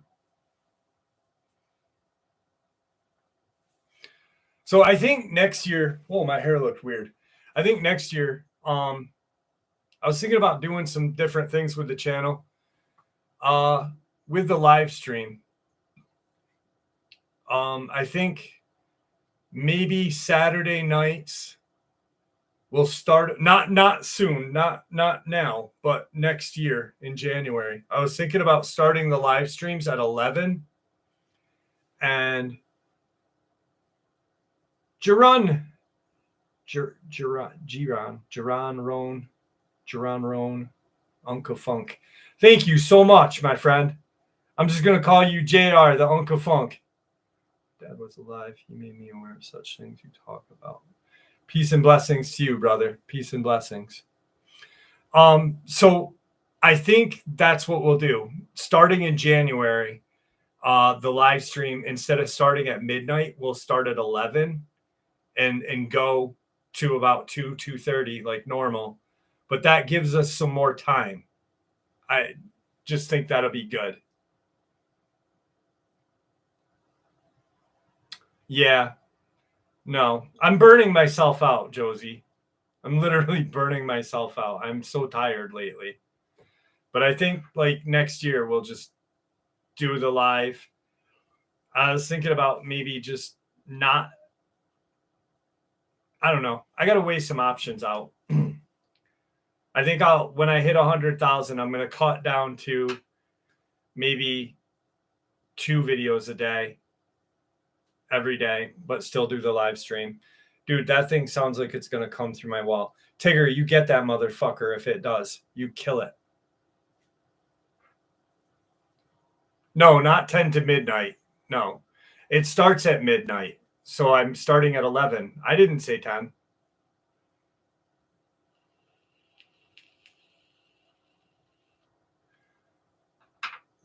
Jeff, what happened to live call-ins? Don't kill me for asking. I would never kill you. I just got to figure out, I don't know. I got to figure out how to do it and make it work. It's got to work. There's a scripted that is excellent. Hiding in shadows. The hide behind. Dude, it just made a weird noise. It made a noise that went, whoa, whoa. Get it, Tigger.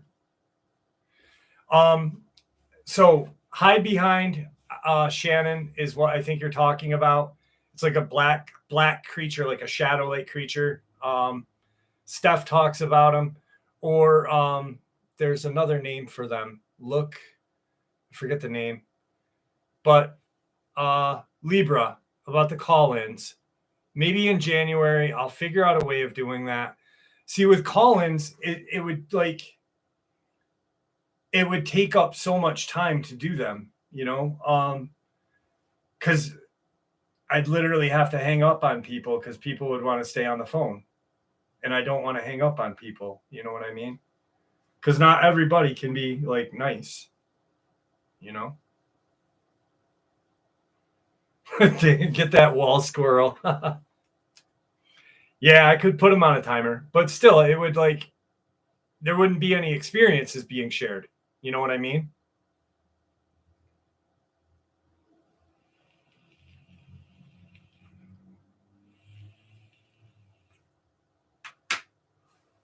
I'll figure it out. What's up, Flame Shot? How are you? Pullbacks, pull-offs. Look-sees or look something. Look. See.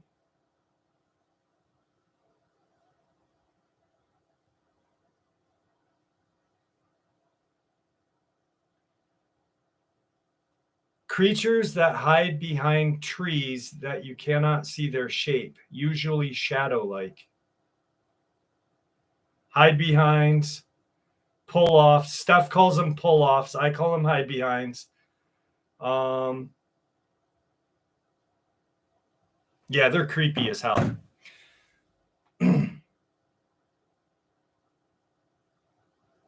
I don't use that type C type 3 variant B variant A that was created by someone who's never had an encounter. I saw a Dogman. I don't think there's different types. Like there's different, like that'd be like me saying I'm a type B human and Jane is a type A B14. I think there's different creatures. You can't, I don't think you can categorize creatures like that because one, we don't have them on tables. We don't have them dissected. It's a pseudoscience. We're using guessing games. What I saw looked like Anubis, similar to, but I don't recall it having a tail. There were multiple of them. Scary as hell, Tim. But yeah, I mean, because then I don't know. That's just my own view.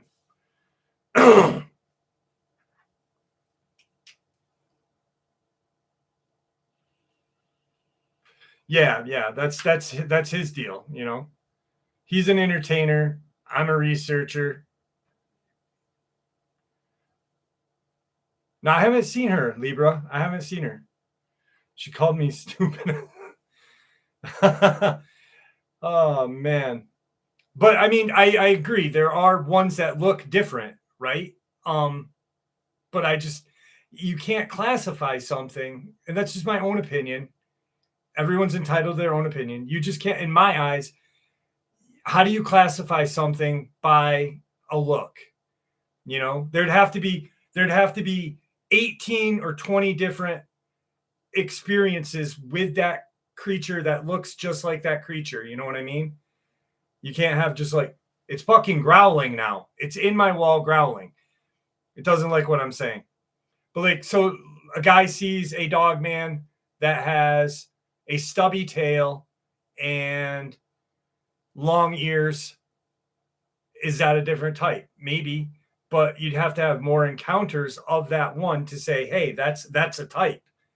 You know, that's just my own opinion.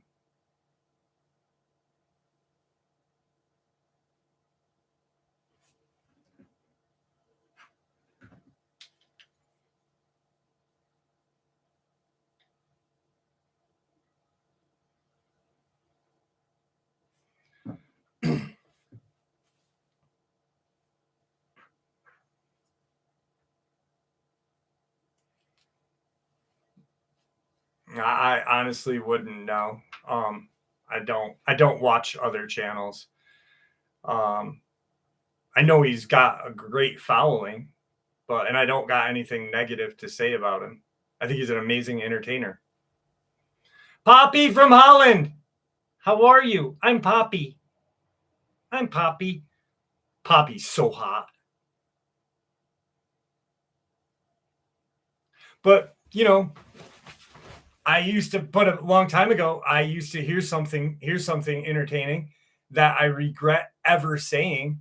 I used to think the Rougarou was like a Dogman's kind of mentally handicapped sibling or cousin, you know, like, but it's clearly a totally different entity because the Rougarou is said to, in Cajun lore, not only transform into a Dogman, but a crocodile or alligator-like creature, a black mist, and other things. So I don't know. That's why it's great, you know, like that's why cryptozoology is great. There's no experts in this field. No one's smarter than anyone else, you know. I learn shit from you guys all the time. More stuff than, you know, subscribers send me stuff all the time and I'm like, holy cow, I didn't know that. No, Libra. No, I'm talking about Poppy, the singer. I don't know. I got a little crush on the robot girl.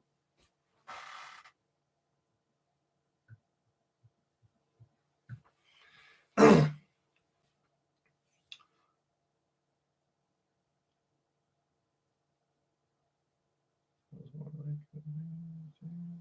missed something. I missed something.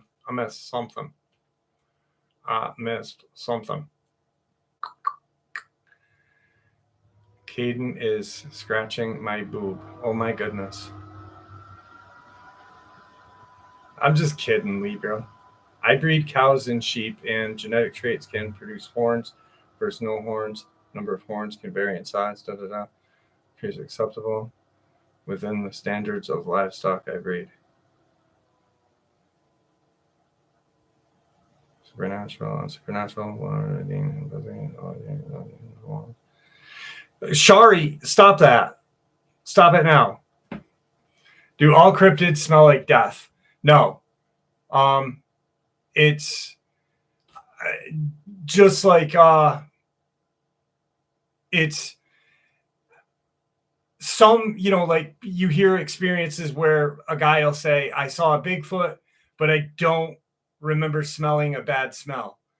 I don't know. It's like there's so many differences in experiences. That's why you can't like really categorize, like you can if you want, but like a shitty smelling Bigfoot, is that a different Bigfoot than a clean smelling Bigfoot? I don't know. Maybe he just wiped his ass that day, right? Happy Halloween.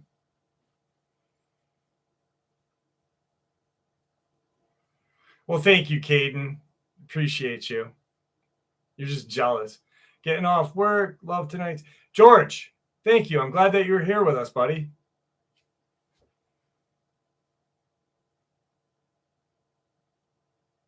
I like what you said earlier, the thing about high strangeness on Skinwalker Ranch and why you thought it was the way it was occurring. I think Skinwalker Ranch, I think that we have the very, like, okay, when we investigate cryptids, I think like Confessionals, the guy Confessionals, I think he's doing great because not only does he cover cryptids, but he covers the paranormal like me. And I think that when you cover everything, you start scratching the surface deeper. Like I literally just categorized myself as a Dogman channel for the longest time. And I actually hated it because once I started to realize that there are more connections out there, like Skinwalker Ranch, the connections to Skinwalker Ranch. Yeah, thanks for good night, Libra. I hope to see you Saturday. Thank you for being with us. I really think that Skinwalker Ranch, there is a dumb under Skinwalker Ranch 100%. And I think that it resonates, or there's a lot of just like residual experiences. Because if you read Skinwalker at Pentagon, when they interviewed the people that live within 5 miles of Skinwalker Ranch, I think it was something like 30 people had an experience with a dogman or a shadow man or orbs. So you've got to say, holy shit, there's something there. And it's not just this house. It's not just the ranch. There's something deeper than that. In Dulce, the whole town of Dulce is not right. People have seen black-eyed families there. Good night, Libra. Have a good night, dearie. Hey, Jenny, how are you? Yeah, Shadowmen scare me. Amber, thank you. But like, that family, my brain just shut off. One of the guy who was looking at the Nimitz Tic Tac, when he got home, not only did his family see dogmen, but there were shadow people in his home. That's fucking scary. Like that just means this is so much deeper than we've like barely scratched the surface. Like to me. All right. This experience happened to me and my friends. We were on a Boy Scout camping shooting trip. There were 20 to 30 of us. We were in a little cabin with windows on the front and back and front door and back door. There were wooden tables all around the area. The adult cabin with the bathroom was about 1/8 of a mile down a gravel road in the dark. There was obviously a buddy system because, well, it's Boy Scouts. So it's around midnight and everyone's telling scary stories like normal camping trips. I had to go to the bathroom and asked a friend to come along. He said, sure. And he got our knives to make us feel safer. Well, we went to the bathroom and began our walk back. This is where it got scary. I felt an instinctual, not sure if that's the right word, fear. I looked at my friend and he had the same look. We began to walk a little faster and unfolded our pocket knives. I then turned around to see it. It looked very similar to a cat, but it was 6 feet tall and standing on its hind legs, kind of hunched over. I freaked the heck out and start running. My friend sees it as well, and we sprint back to the cabin. It began to make a moaning, howling sound. It was somewhere between. It was following us, but slowly. We pounded on the door and the guys let us in. We told them what we had seen, and they actually believed us. So we locked the front door and we look at the back door. There was no lock. So we pushed a table against it and had a kid sit there with his knife for safety. We drew the blinds on all the windows that had them. One of them did not, and we sat there with the lights on. Then we see the eyes outside the window without blinds. We are all shitting ourselves, and the thing slowly walked to the back door. We heard it bumping against it, maybe trying to open it, we think. It then left, but we still thought we were going to die. No one slept. When the adults came to wake us up, we told them what happened. They laughed at us and said we were making it up. We know what happened, even if they don't believe us. This was in Northern Virginia, maybe 60 miles east of Washington, D.C. The year was 2012. I don't remember the exact date. All right. So before we end the live stream, I was thinking about something while narrating that. So with the shadow men in the dog, Aramik, thank you so much, my friend. I love you, brother. So with the shadow men in the Dogman, where Tom Mezek disappeared in the Adirondacks, where I've gone 100 times, there is a shop owner that lives up there, and she told me a story one night. Now, I've had some weird shit happen. I believe I saw a dog man, which if you look at the video, you can see something run off the mountain. I don't know what was behind me that night that whatever blasted through the woods.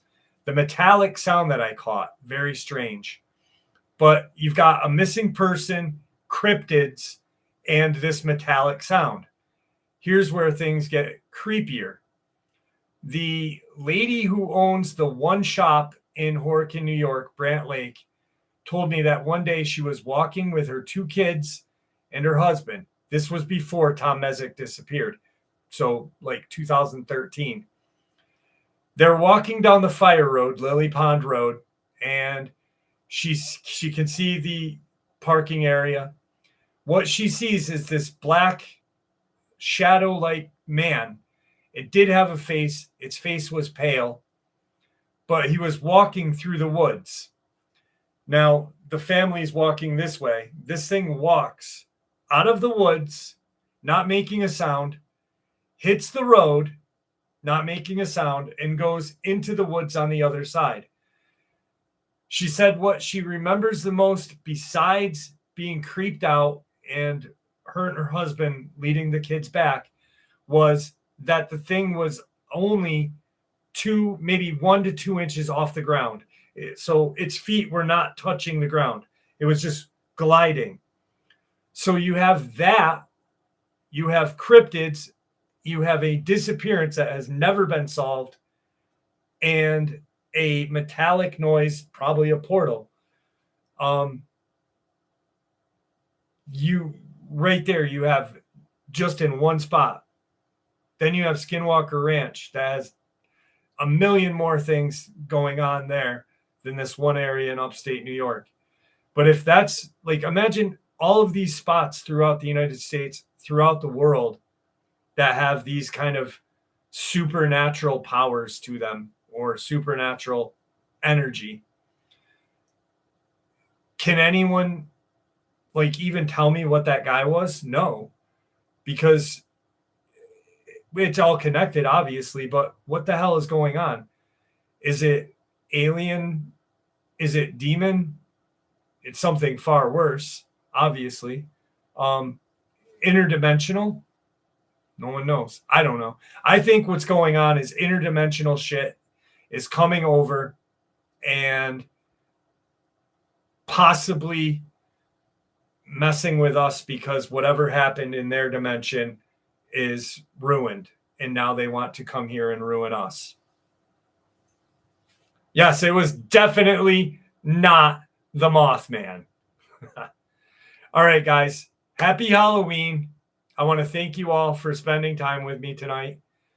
And I had a blast. I got to get going, though. So I'll see you Saturday, 12 a.m. Eastern Standard Time. Be safe. Don't let your meatloaf. Try not to get any aliens touch your booter. And I love you all. And thank you once again. I can't thank you guys enough. I really can't. So thank you. All right. Have a good night, guys.